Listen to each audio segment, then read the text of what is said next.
Alright guys, I don't know what happened. I'll give him a chance to log in. Yeah. Anybody in? Yeah, you got one person and Who's with us? yeah. Got the 6 thumbs up. One person is on. Bumble Best. Sorry, hey, thank you so much guys. I apologize about this. I don't know what Yeah, it wouldn't let us Yeah, well, let's restart restart the so video. we had to finish that one and start a new one. We apologize. Yeah. So yeah. So we even played for the Hopi Indians, and so we'll try to stay on track here with the Yeah. cash. So yeah, when it was really hard. I remember those days being very difficult. I had to say no so many times, Oh, and yeah. it was horrible, and even it was really heartbreaking too, because we would be in Guitar Center and Dave would be playing a guitar, Check and it I out. could tell he really wanted it. He just Wow. really loved it.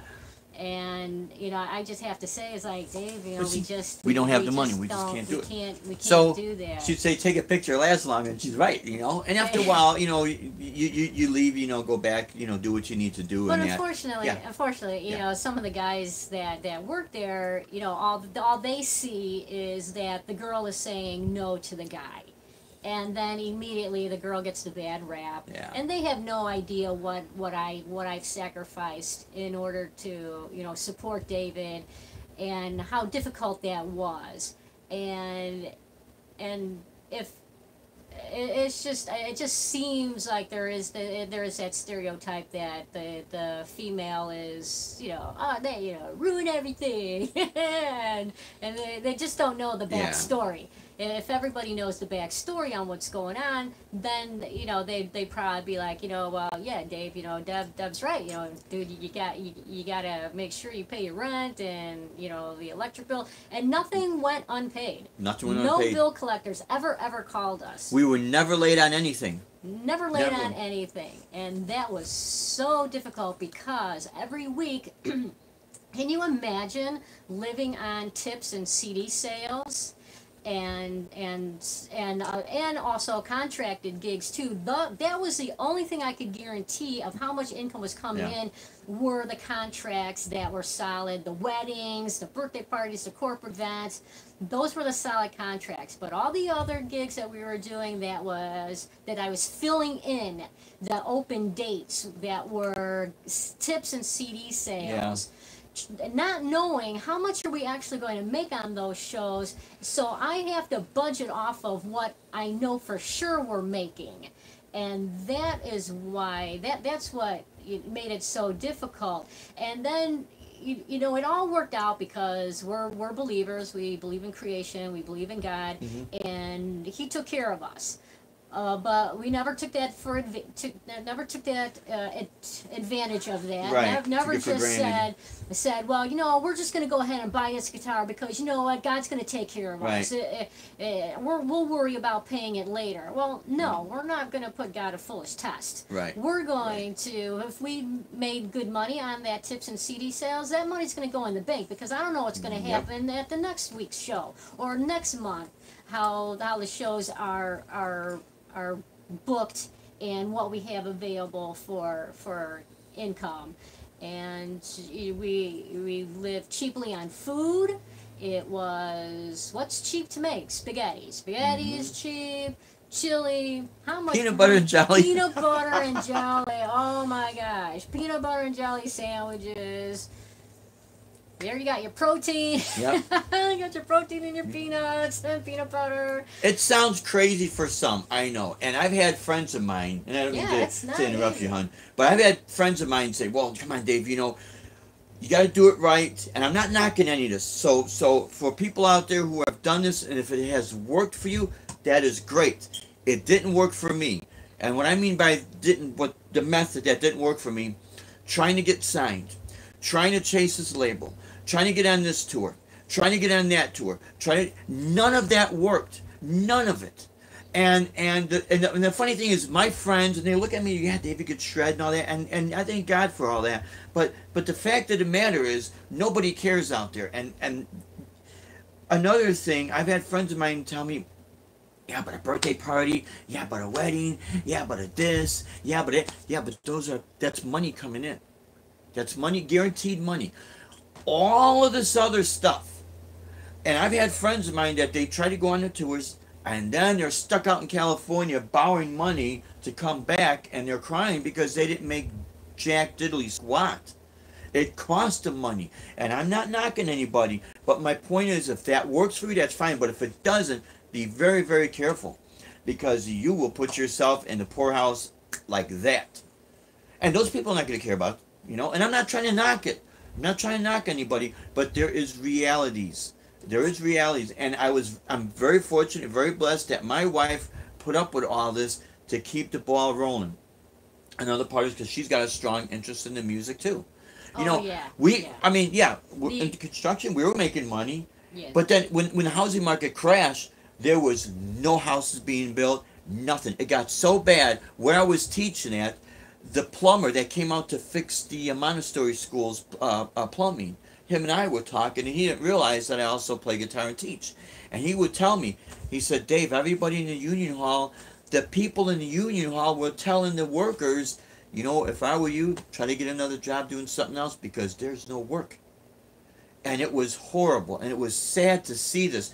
Good, hardworking people that are smart, that are master craftsmanship in the trades, couldn't get a job. They were far more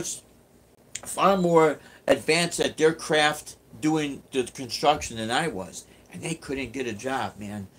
You know, that was sad to see. But what helped us is that being able to play this, you had all these functions going on.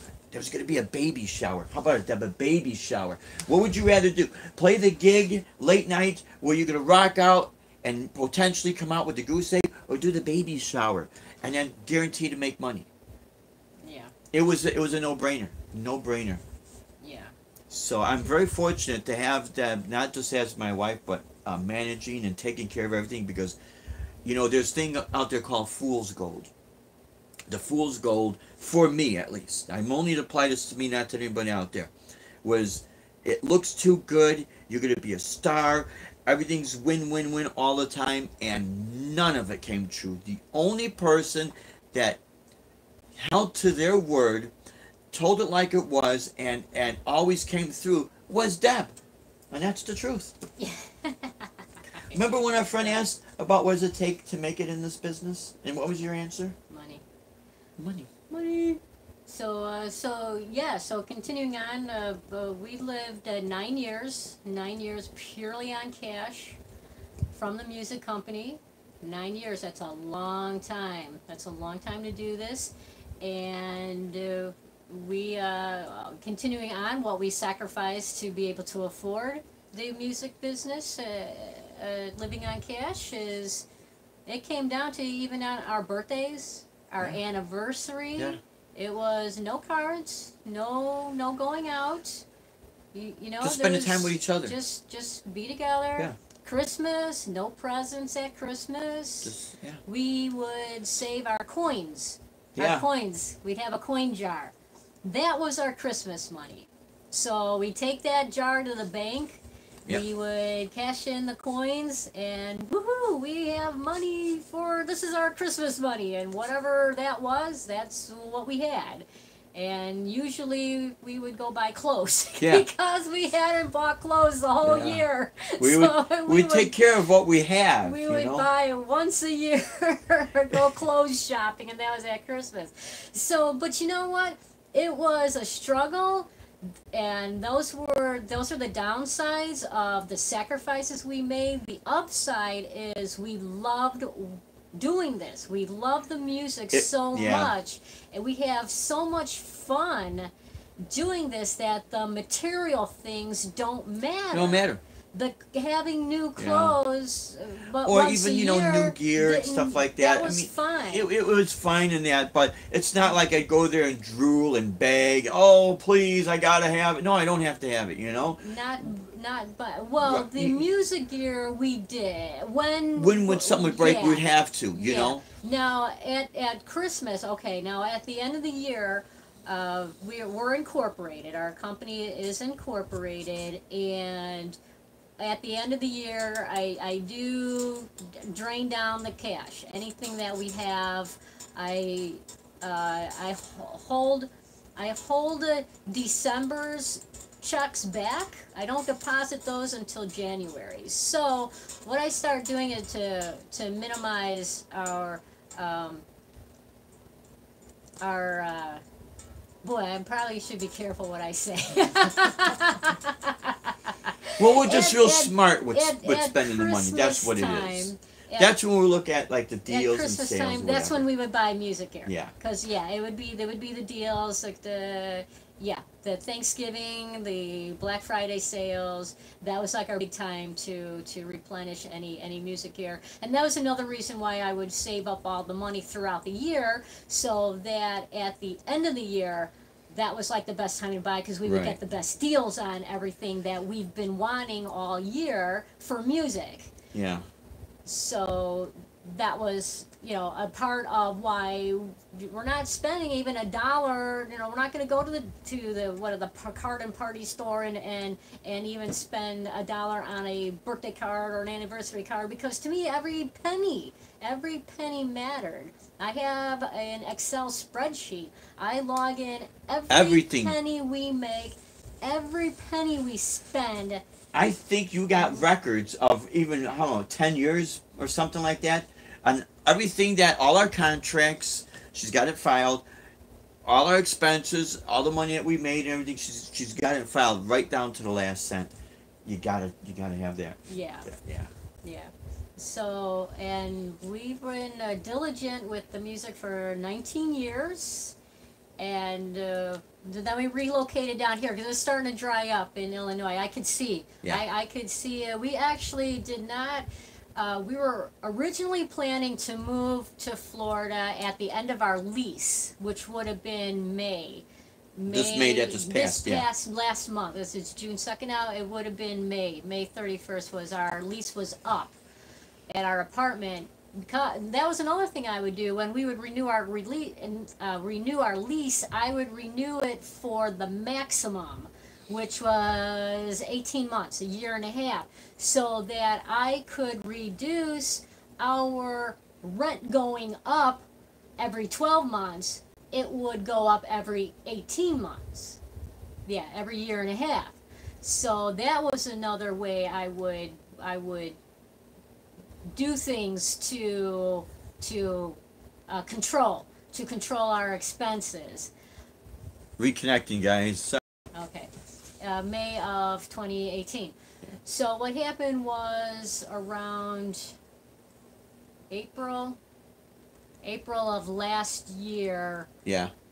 I started noticing that, and because I kept track of all our expenses, I could go back and see what did we make this time last year. Where are we at, so I can forecast out. Yeah. How are we doing? Are we doing better this year? Are we doing worse than last year? We had a growth every single year. We had a steady growth, And then it started to come down. and it started to come down. And I could see that because I was tracking the income, tracking all of our expenses.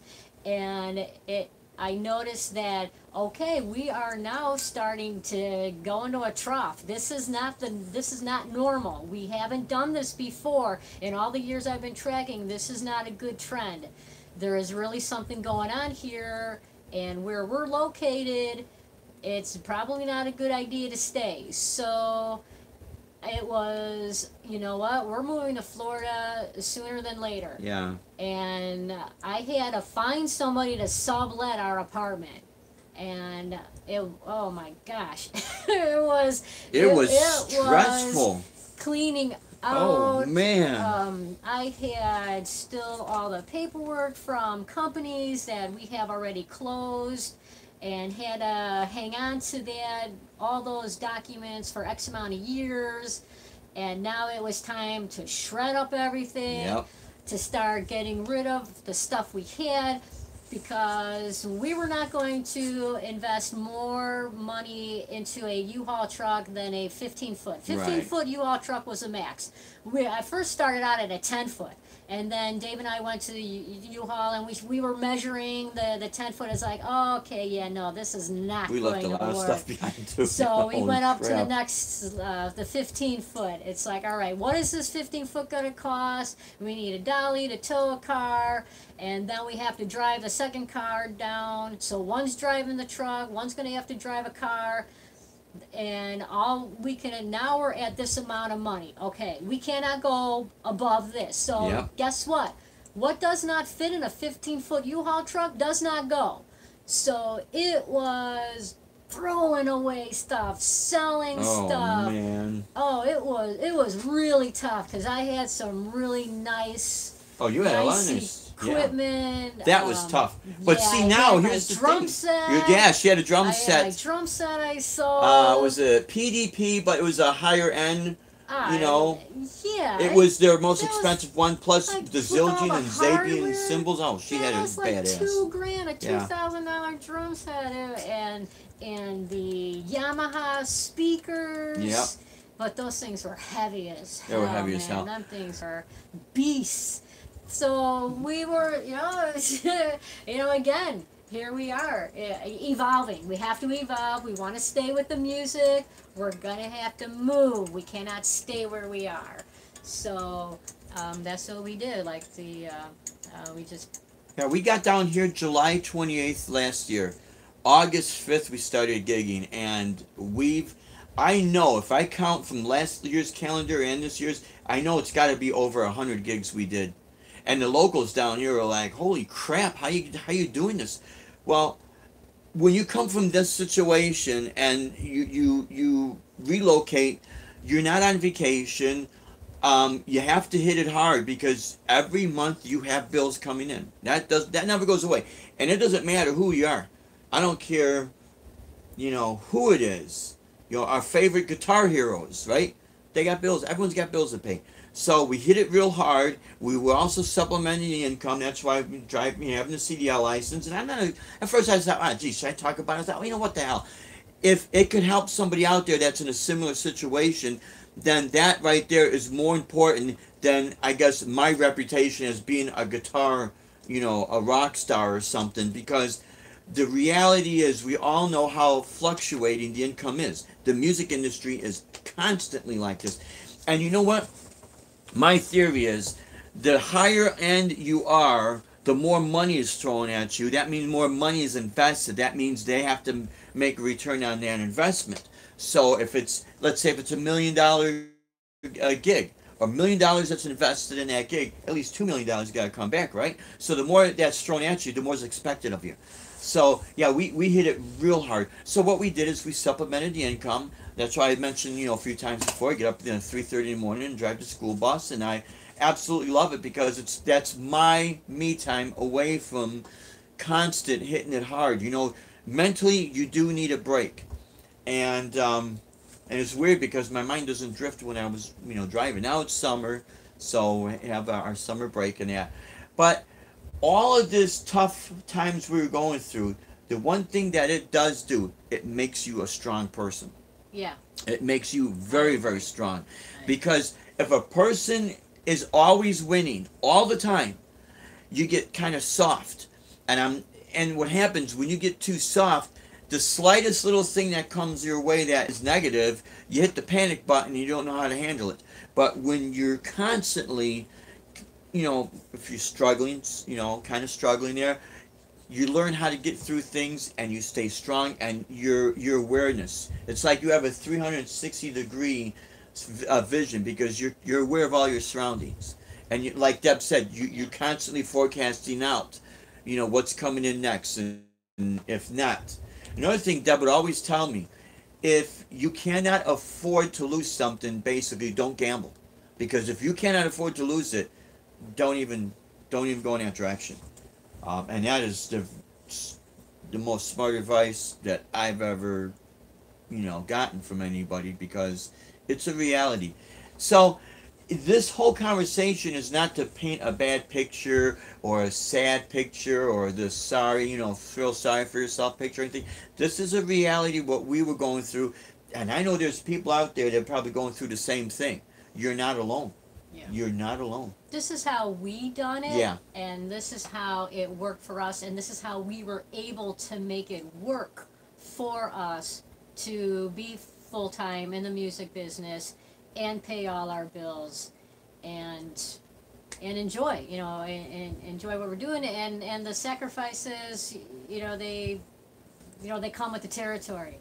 It's just You could have that really in any type of business, anything you do. And not everything is always win-win-win. well, this this music business is the toughest. yeah. I gotta say it's the toughest. And This is the toughest because again, we had the construction business. Yep. I did all the accounting for the construction. When I sold an account, I one of the accounts I sold for the construction business, that was a $500,000 contract. I knew that for that year, we were going to have a $500,000 in sales from that one contract. When I sell one contract for the music, it's that one show. That's it. I need another contract now and another one to add to the income. So the music business is very difficult compared to any other business that I have ever ran and owned and operated. But it is very rewarding too. It is so much fun to travel. It's so much fun meeting people. There's a certain freedom we get. Seeing new places. It's a freedom. There There's is the certain sacrifice. freedom. Yeah. So you sacrifice certain things, and maybe it's a certain lifestyle. You learn how to adapt. Doesn't mean that you're on Skid Row or anything. You just really learn how to adapt and how to be frugal. But the trade-off is the freedom that you have. And it's fantastic. Now, getting back to what you said about the music being the toughest business, I remember one of the ladies at the chamber meeting was saying about, well, it's hard to sell insurance. Yeah, that's true. But here's the difference between the music business and a lot of other businesses. The music business, as a lot of you guys know out there, well, you'll run into people who will ask you to do things for exposure. You know what that means? That means for free. So a lot of us have heard years, could you do it for exposure? Maybe someone's going to discover you. Someone is going to fly in their private jet from Hollywood, California, down to the Dewdrop Inn, wherever you're at, and miraculously they're going to sign you. See, that's their perception. That's why they say, yeah, do it for exposure. If you try to run a business other than music, a restaurant, insurance, construction, do that for exposure. I actually said that to this one guy over the phone. He started that exposure crap with me, and I says, I'll tell you what. Why don't you run your shop, your restaurant, this whole week, and do not take not one check, and you do it for exposure? And immediately he said, well, I got overhead, and I said, I got bills to pay too. So, I'm no different than you. So, can't you at least give me like $50 or something? 4 hours, $50, geez, isn't that a win-win for you? You know what I mean? So going, how we had a really cool weekend one time where, not just one time. Well, we had a lot of cool weekends. This particular time. This particular time we had, and I heard Dave share this story with you guys where we had 4 shows in 4 days. Yeah, or 3 days or something. It was something. It was like back to back to back to back to back, man. It was hustle. Was it Thursday? Oh, Thursday we were in Crest Hill. Yeah, we did a show with Joe Stump. We did a show with Joe Stump that in rocks. Crest Hill on Thursday. Joe's a great guitar player. Great guy, too. Friday we were at the Naperville Riverwalk. Yep. Saturday we were at a wedding in Minnesota. No, it was actually, it was a conference. A doctor's type of conference up. Because the wedding was in Indiana. Because they had the big banquet hall. No, that was another show. That was another show? But was that the show that we had the chance to meet Ringo Starr?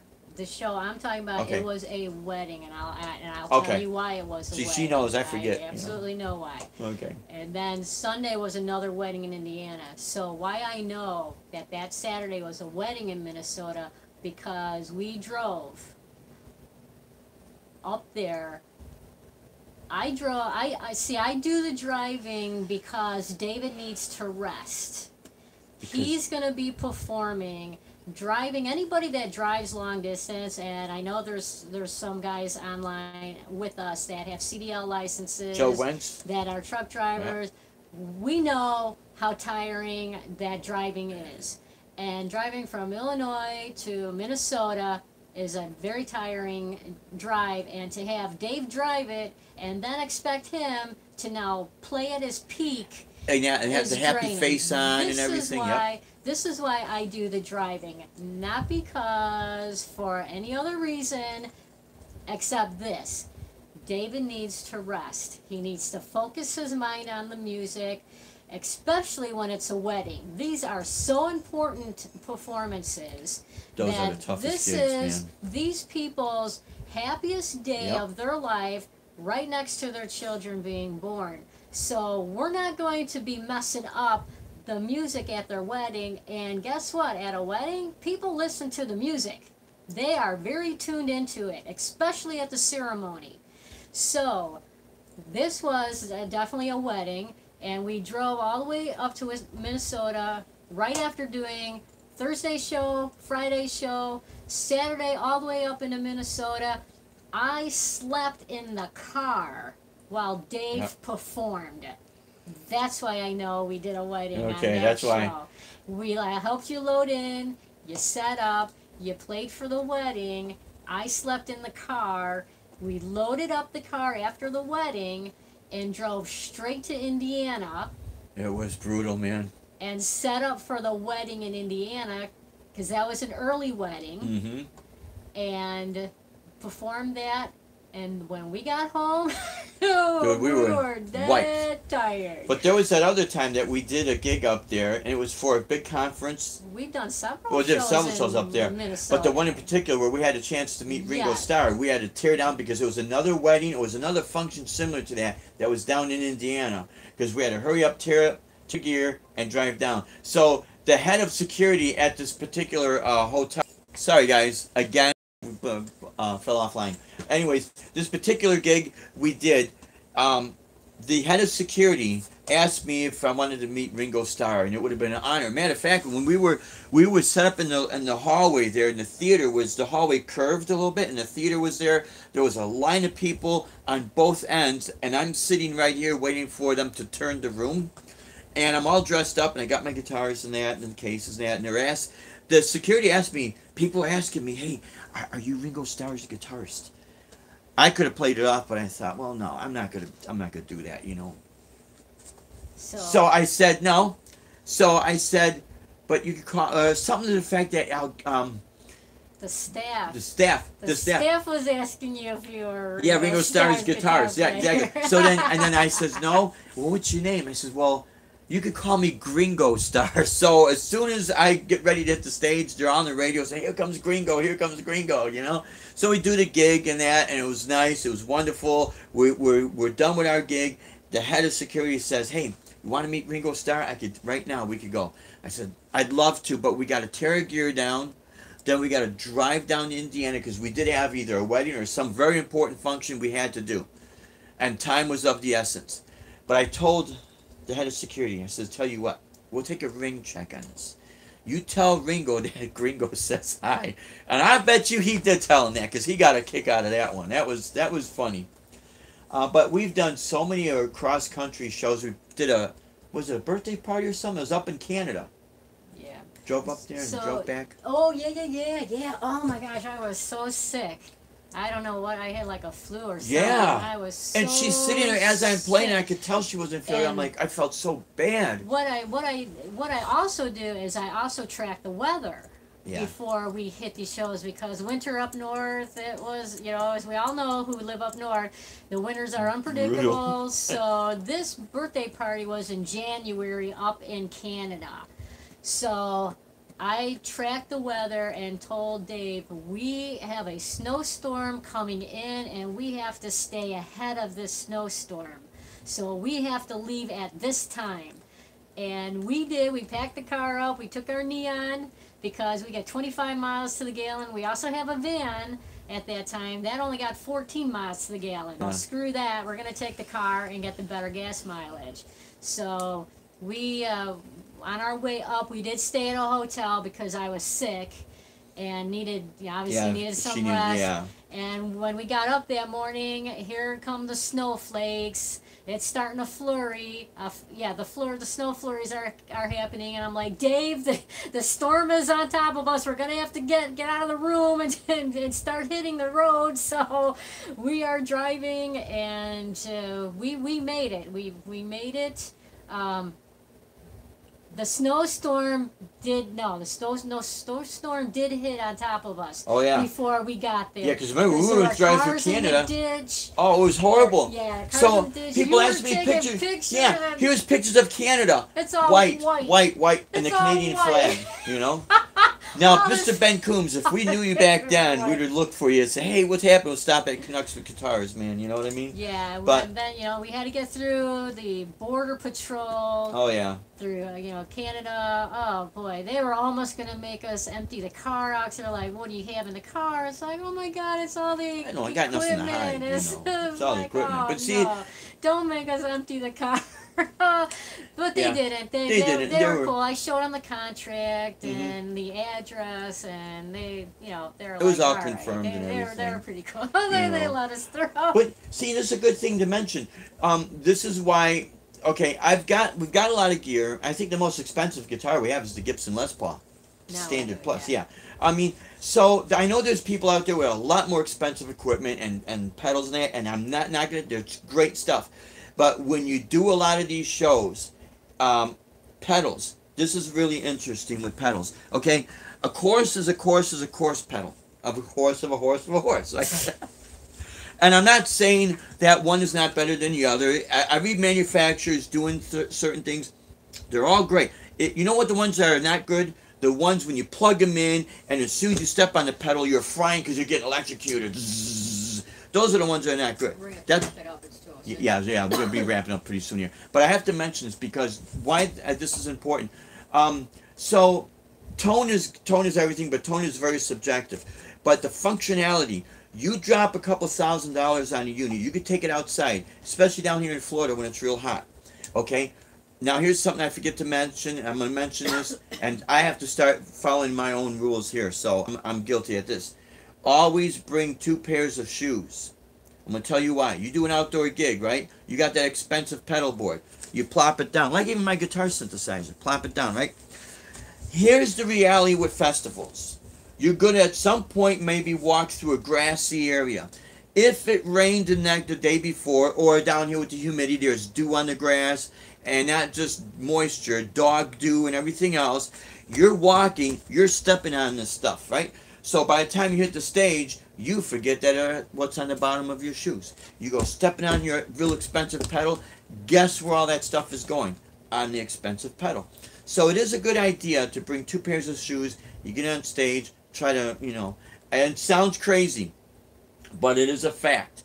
So that's why I don't mind using cheaper gear, especially in outdoor gigs, because I'm not gonna, not gonna have the EMTs that come up there in defibrillators and poof, because he dropped of a heart attack, because all his gear got fried, his expensive stuff, So we're living in a time where a lot of inexpensive gear is really built like tough. It's built durable, and what helps is, again, how much money you spend, being very frugal.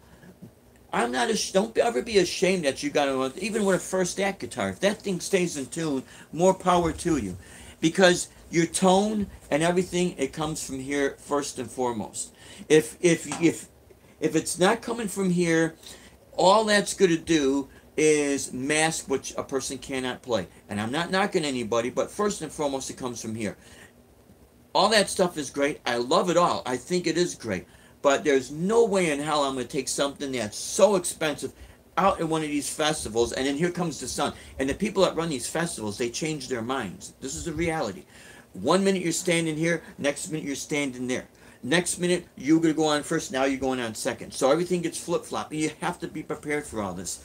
So don't be afraid to spend less. If you get more out of spending less, always remember, you win. You come out ahead.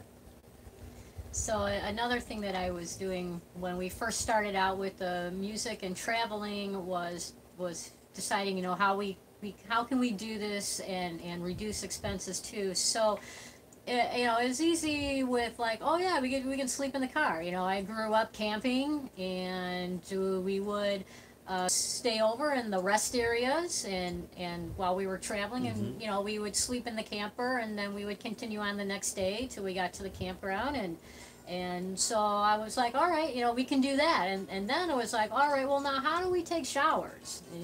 How do we do that without staying in a hotel? And so we have, both David and I have CDL licenses. So I called the truck stops, and I asked about their showers. And I said, hey, we've got CDL licenses. Are we able to take a shower at the truck stops? And it turns out that anybody can take a shower at the truck stops. I didn't know that. We didn't know that. That was something I found out on my own by calling. And so that was like, wow, okay, so now we will stay at the truck stops and we'll take our showers. And not to get kind of weird on this one, but it also saved us money. The showers are $10 a person, but because we're married, they would let us share. They would let us share. And they are big showers for $10. It's not like there's any hanky panky going on or anything like that. Yeah. Cheapo me. I'm like, well, hey, we can share one day for $10 instead of each paying. This would be $10 instead of $20. Oh heck, man, let's do this. We're married. We can do this. So, and then we'd have that extra $10. We can go down and get something to eat in the restaurant. So that's if you're married, that's a great way. You can share a shower for $10. And you come out ahead. Yeah. And the truck stops, they supply towels. Yeah, you get a wash towel and a drying towel, and it was pretty cool, and some of those showers are huge. They are. They got unbelievable marble floors, and you think a truck stop, you think, okay, it's gonna be, a dive bomb or something, no, it's real clean. Bunch of lot lizards hanging around. Yeah, some lot lizards. Yeah. Watch out for the lot lizards. I'm sure a lot of you over-the-road truckers, because I think there's a couple of people that I did subscribe to that are, I think there is I'm sorry for forgetting, but there is a couple that have videos where they're doing cross country, and I did subscribe to their channel. And I think it's great, you guys sharing all those experiences. And I know that you guys are going to know this, Joe Wentz, you probably know this. There are a lot of truck stops that they have a healthy meal, have a healthy menu.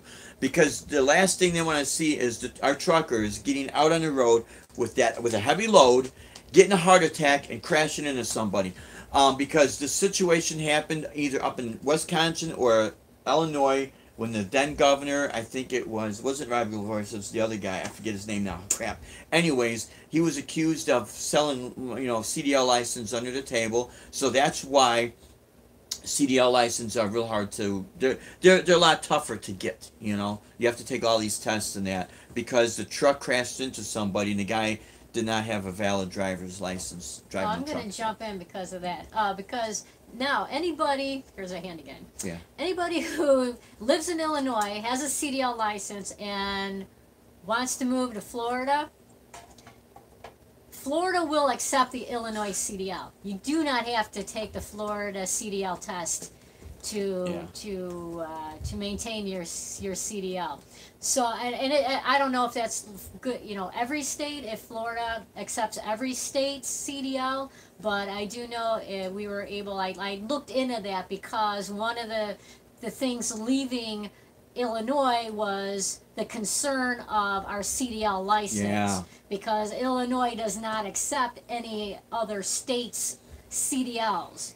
Illinois, because of this situation that had happened, I believe that is why Illinois is very strict on, if you want an Illinois CDL, you've got to take the test again, the written and the driving.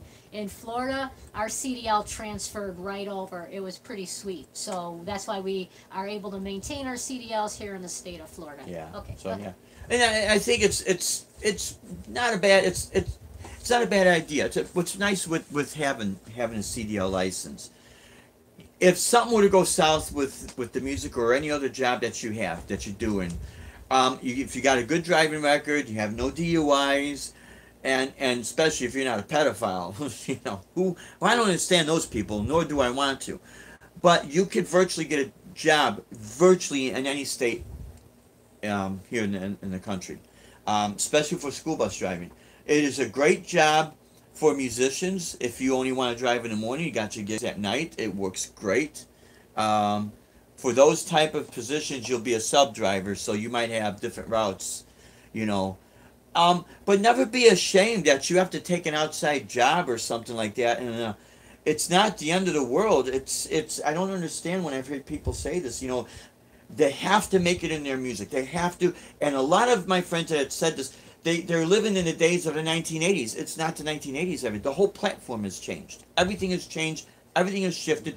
There are people that are signed artists that they have either a side business or they still have a day job because the way things are. Reality is, guitar is not dead, and I know I've seen some videos. It's not dead. Everything is just shifting around. But the reality is, the music industry in general is suffering. So. We're to wrap it up, my friends. I didn't mean to go on too long about this subject because I don't want to bore anybody. But yeah, these have been our experiences, and we're not belly aching about them. We just want to share them, that hopefully it could help people out there that might be in the same situation. Whatever suffering or whatever struggle you might be going through, keep in mind it's going to build you up. It's going to make you strong. You hang in there. Don't you worry about a thing. Keep moving forward. My dad used to tell me, if you fall on your face, you fall on your face, guess what? You're still moving forward. Get back up, brush the dust off, and move forward, and find ways to help you out. And this was a way that helped us out, you know. So I'd like to thank my wife for chiming in on this. You know, there she is right there. Because she's not batshit crazy. You know. Not for the looks, not batshit crazy. It's for the looks. For me, it's for the looks and the personality and everything. So I do want to make another shout out to everyone that has subscribed. I thank everybody. I wrote down the list. I've got more. So there's like subscribe to all of these people. Hopefully you could see this. There is a list that's a person that is on there that really is not music related, I guess. It's called Exploring the Local Life. These are people that do full-time RV living. And they got some great experiences living on the road, because we were going to do the full-time RV when we were doing our cross-country shows. Although when we played Canada, when we played Europe, we couldn't drive the RV over the ocean. That's a different subject for a different time. But yeah, thank you so much, guys. We really appreciate it. Sorry that we went a little over. We hope that this has been helpful, and you share your comments and hit the like button if you like it. You know, always remember, subscribe to each other's channel, help each other out. That's what this platform is all about. So hit the bell. Hit the bell, and you'll get more notifications, and there'll be more videos coming up in the future. We'll probably go live tonight with the. Oh, we're going live tonight. Yeah, Deb's gonna do live. Tune in tonight. Yeah. Tonight's gonna be. Our show is from 6 to 9. 6 to 9. Yeah, so she'll get that all going. At M-Vets. Thank you for tuning in last night. Thank you for tuning in today. Thank you for your support. And like the words of the great Canadian guitarist Ben Coombs, hold those doors open. Those are the doors of opportunity. Hold those open for people. Good things will come your way. Thank you so much. God bless you guys, and we'll see you later tonight. Take care now. Woohoo! Woohoo! Rock on. Rock on.